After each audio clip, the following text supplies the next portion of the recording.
Before our world became one species, the Earth was full of different human presences. Not all had the same face. Not everyone had the same voice. But everyone knew cold, hunger, fire. In the morning, on the frost plains, the grass creaked under the steps. The wind ran low between the rocks. In the distance, a bent figure on his knees looked at old Prince of a few hours. For her, the world was not inhabited by others. He was simply full of people like her, yet different. Some lived in the caves. Others chased the branches along immense valleys. Others still crossed wet forests, where light fell to pizzas. The story we know today is made of bones, teeth, stone chips. But then it was mainly made of breathing in the dark. Each group had a distinct way of being in the world. Some were robust, suitable for hard climates. More streams, ready to cover large distances. And then there were sudden meetings. Look from afar. Salenzi. No one yet knew what it really meant to meet another humanity. That world seemed immense. And instead, it was narrower than anyone who imagined. Just a track on the snow to change the fate of all. The climate was never steady. He advanced and retreated as a huge breath. For a family of hunters, a long winter could become a sentence. The snow covered the paths. The branches bowed under the weight of the frost. The air singed the face. Children soon learned not to complain. The most important noise was that of the steps on the frozen crust. Skins sewn carefully held a little heat. The grease of the lamps illuminated the walls of the cave with a yellow and trembling light. Outside, the steps seemed endless. Inside, every gesture counted. Large climate changes forced groups to move, look for new prey, new selves, new shelters. Where there was once a valley full of water, the wind came. Where there was forest, a plain was opened. This instability decided who could stay and who had to leave. Some populations were there for a long time. Others came from afar, driven by need. Nobody really owned the earth. He was just chasing her. And while ice changed face to the continent, human beings also changed with him. But not all at the same pace. In many lands of Europe and of Western Asia lived the Neanderthals. Their bodies were low and solid, the wide faces, strong chest, hands used to stone. Inside the caves, the fire burned low. Smoke went up and lost in black. The walls returned the smell of burned fat, wet skin, roasted meat. They weren't just men, they were men of the wind, of the resistance, of the survival in the margins of the cold.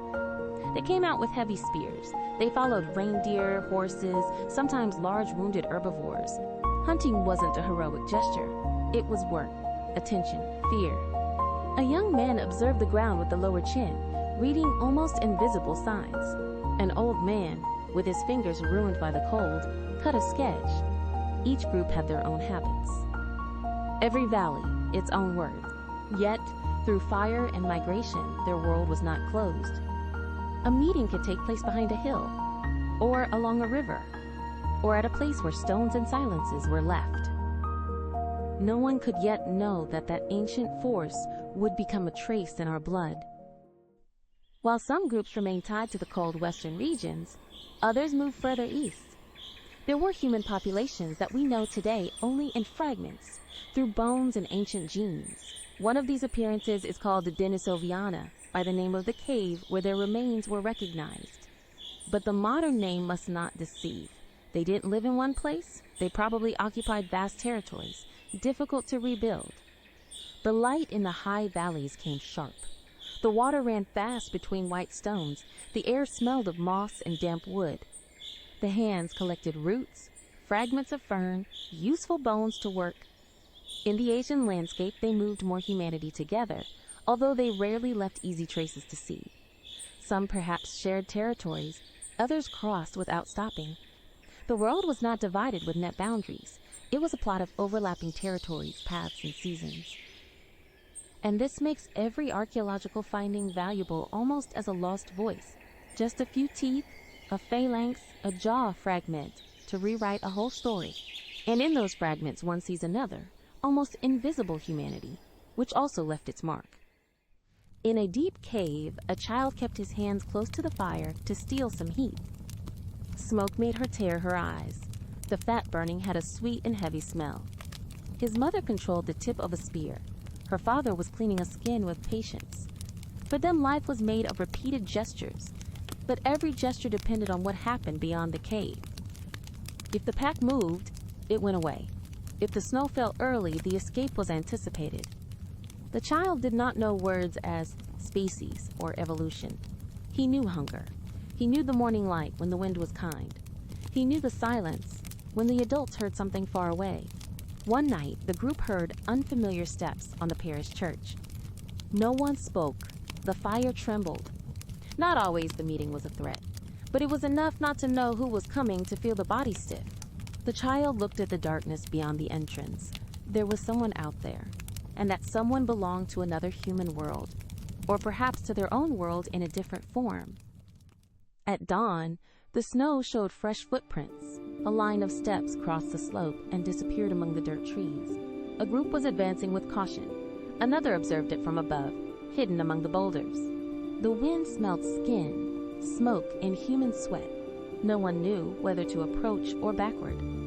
The bodies moved slowly, with the prudence of those who recognize a danger and together a possibility. In that world, meeting another humanity was not impossible. It was just risky. One hand rose. It was not a greeting as we mean it. It was a way to say, "I don't throw this spear." The eyes were studied remotely. The dimensions of the face, the shape of the skull, the clothing, the rhythm of the movements. Everything was talking before the words. There were distrust and curiosity together, two emotions born in the same breath. And at the exact point where fear ceased to dominate, the most difficult story of all began: recognize another human being. Trade did not begin with trade. They started with attention. A better stone blade, red ochre, a piece of hard wood, a technique observed in silence. Near the fires, some communities left objects that the other would collect only after departure. Sometimes the gift was invisible. It was an idea, a different way of chipping the flint. The soil around the temporary fields was marked by ashes, broken bones, stones consumed. The wind took away the smell of fire, but it did not erase everything. The archaeologists of the future would have found tiny traces of these passages: a tip, a pigment, a fiber. Each object said the same thing. Human beings looked, imitated, changed. There was no one way of being men. There were short, useful, prudent contacts, and perhaps also affection, fear, alliance, desire not to remain alone. The encounter between different humanity was not a single scene. It was a long series of almost invisible moments. But precisely from those moments, the most profound transformation was born. In ancient stories, we often talk about hunters, but survival was mainly through those who held the group together. Women healed wounds, prepared food, brought the little ones, chose where to stop and when to leave. Children learned by observing the hands of adults. A girl could be born in a group and grow in another if exchanges or shifts changed her destiny. Humanity continuity was not a clean line. It was a plot of ties, shifts, unions. The body kept memory of these meetings longer than words. In some regions, people from different groups shared territories for whole seasons. In others, they met only on the edge of a valley or in a passageway corridor. Every birth combined different stories. Every death broke some. Every trip mixed more. The future of our species was not built by a single blow. It was built by many families who did not know they were changing the world. Then the cold got harder. The sky remained pale for whole days. The wind cut the skin. The animals changed course. The branches became more unstable. The prey was rare. People rolled the tightest skins around the body and listened to the empty stomach. Some groups resisted better than others. Some knew better about certain territories.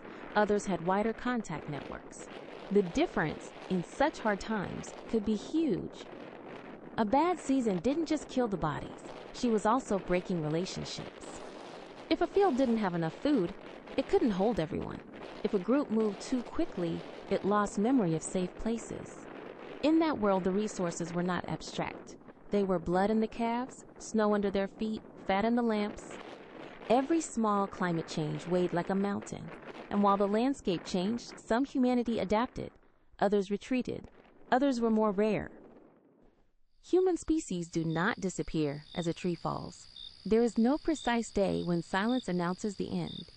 Usually, a small vacuum remains first, a territory no longer occupied, a path no longer path, then a cave without fire, then an object remained in the mud longer than expected. The Neanderthals with time became more rare until they disappeared from the regions where for millennia they had lived. Not everywhere at the same time, not with one cause. The climate, the competition, the migrations, the smaller numbers, the unions with other populations, everything was mixed. Other human groups, of which we just know the name or only genetic remains, also crossed similar destinies.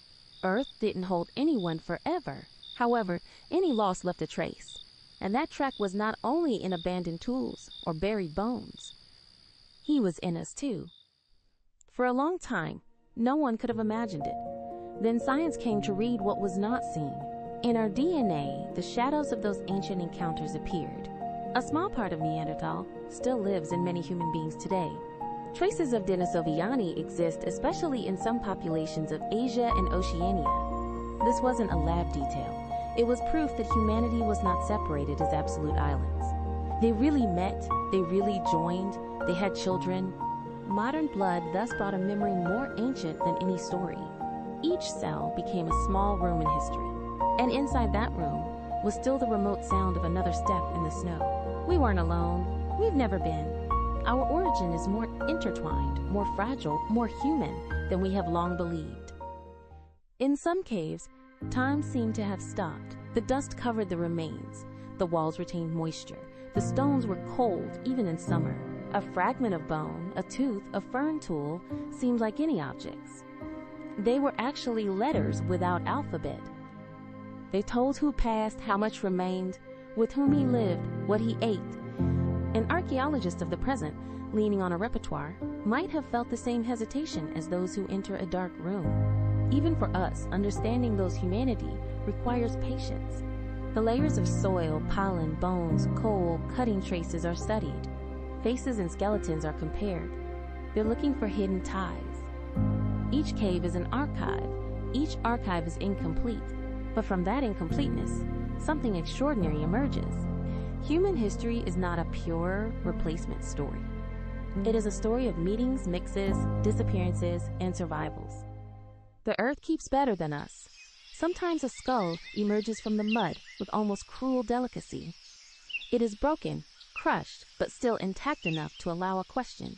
Whose face was that? Which group was it? Did he live with other similar people or among different populations? Scholars read the bones as a map is read.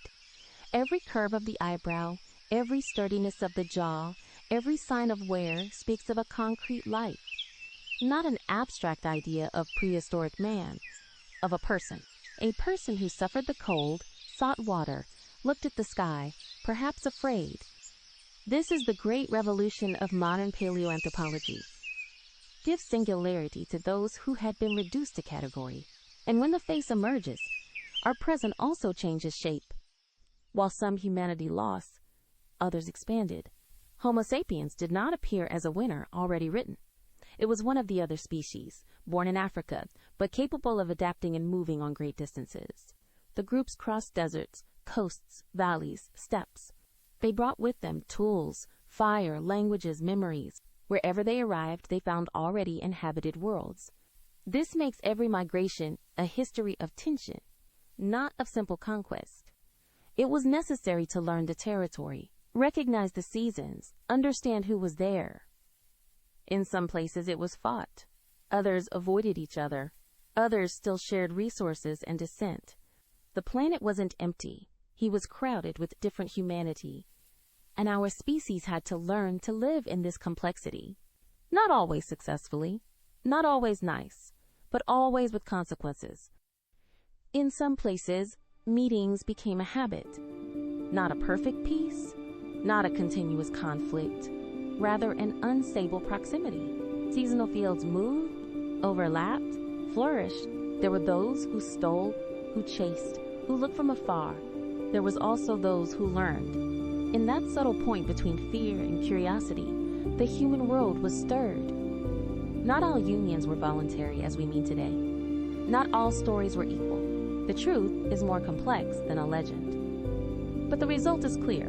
Our species brings within itself the memory of ancient contacts with other humanity. Every meeting left something, a gene, a technique, a habit, maybe a son. And so two worlds became one, without ever erasing anything that had preceded them. The merger was not clean. It was slow, imperfect, real. Some human presences survived long in the folds of the continent. Then their fires became more radiant. A still warm cave the next day could seem abandoned forever. A bone next to the ash, a broken tip, a forgotten skin. The smaller communities were more fragile. It was enough to lose a hunter, or a season, or a way of access to the water. The great changes in the world do not affect everyone in the same way. Some groups disappear because they become few, others because they mix, others because the territory shrinks. The end had no fanfare. It had the slight noise of the ash that cools. And as the wind entered from the cracks of the rock, an ancient form of humanity moved away from the visible world. But not from everything. Not really. The deepest history of prehistory is not that of those who remain pure. That's who weave. In the children born from ancient encounters lived a double inheritance. A body belonged to the present. A part of the memory came from a different past. This is why the disappearance of a species is not always a total disappearance. Sometimes it becomes absorption, transformation, legacy. Ancient humanity was not only rivals. They were also distant relatives, unable to recognize themselves as we today recognize a family, yet close enough to generate descent. The world we live now is the son of that contact. Every human face still bears something of that time when the earth did not belong to one species. It is an ancient, hidden kinship, and just for this moving. Today, the excavations are not just looking for objects. They look for relationships. A bone near another bone. A pigment near a grave. A splinter in the sediments of another group. Every detail can change the question. Scholars still discuss on many points how often these populations met, where the intersections occurred, which groups disappeared by absorption and which by real extinction. Caution is necessary. Prehistory does not offer easy certainties, but it offers enough clues to understand that our story is not linear. The Earth has hosted more humanity at the same time for a long time, and that cohabitation left a signature that science continues to decipher. The more we listen to the remains, the more history becomes human. The more history becomes human, the less we can imagine it as a scale. In the end, no scientific names remain. It remains the awareness that humanity has been bigger and more varied than we learned from children. The Neanderthals, the Denisovians, the many groups still little known, and remains Homo sapiens. It remains above all their closeness. They shared the cold, fire, danger, desire to survive. Some left more bones, more genes, other only questions. But no one is really completely lost when his passage continues to live in who comes after. Looking today at human face, we do not see an isolated summit. We see a long coast made of meetings, turns, and disappearances. And behind that face, there is still the wind of the steppe, the smell of smoke, the patience of the stone. There is a memory of a time when the earth was home to many humanity, and perhaps, at the bottom, it is still like this, only we learn to forget it. In this documentary, the following works and research institutions have been used as main historical sources. Neanderthal Man, In Search of Lost Genomes. Rebecca Ragg Sykes, Kindred, Neanderthal Life, Love, Death, and Art. Chris Stringer, The Origin of Our Species. Jean-Jacques Hublin, Advances in Paleoanthropology and Studies on Neanderthal and Early Human Interactions. Richard G. Klein, The Human Career, Human Biological and Cultural Origins. Max Planck Institute for Evolutionary Anthropology. Nature. Science. Proceedings of the National Academy of Sciences.